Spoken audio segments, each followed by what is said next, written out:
Храпов Андрей Вячеславович. Средняя школа номер 3 города Минска. Тема микроэлемент железа в сухих завтраках Nestlé.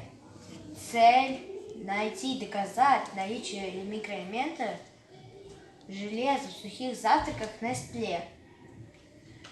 У людей бывает богатая пища минералами и витаминами. Железо – исключительно важный минерал, от наличия которого зависит общее самочувствие и энергетический тонус. Микроэлемент железа снижает усталость, увеличивает иммунитет, восстанавливает тонус кожи.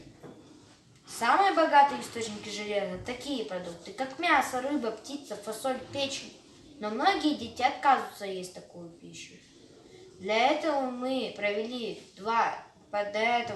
компания Nestlé придумала, как добавить в рацион детей микроэлемент железа в сухие завтраки. Для этого мы провели 2 эксперимента с 3 образцами сухих завтраков. Nesquik Do – готовый шоколадный завтрак, Космостарс – медовые звездочки и ракеты, и Хрутка – медовые шарики. Эксперимент номер 1. Экземпляры выбранных сухих завтраков опускались на поверхность воды. К ним подносились сильные магниты, если в них задержался микроэлемент железа, то они плавно двигались по воде. Эксперимент номер 2. Экземпляры сухих завтраков измельчались до состояния пыли. К ним подносились сильные магниты, если в них содержался микроэлемент железа, то на магните оставались частицы этих экземпляров сухих завтраков. В проделанных 2 экспериментах с шариками Хрутка, сухих завтраков с шариками Хрутка, мы видим то, что на воде шарик Хрутка не двигается, и на магните следов от сухого завтрака шарика Хрутка не осталось.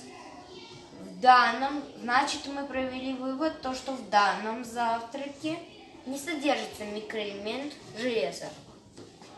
Дальше мы рассчитали количество, которое надо съедать детям разного возраста ежедневно каждый день. Вывод.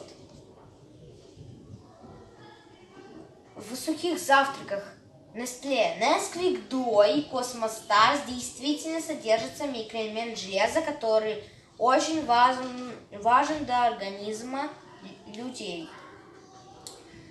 Ежедневно ребенку 8-10 лет, каждый день надо ему съедать 9-11 столовых ложек сухих завтраков, чтобы восполнить дневную норму микроэлемента железа. В дальнейшем мы хотим найти новые экземпляры сухих завтраков, в которых содержится микроэлемент железа, найти вычисление и обнаружение микроэлемента железа в продуктах питания и найти новые способы обнаружения микроэлемента железа в продуктах питания. Цель была поставлена, потому что я сам ел эти сухие завтраки и решил доказать, есть ли на самом деле микроэлемент железа или нет. Всем крепкого здоровья, спасибо за внимание.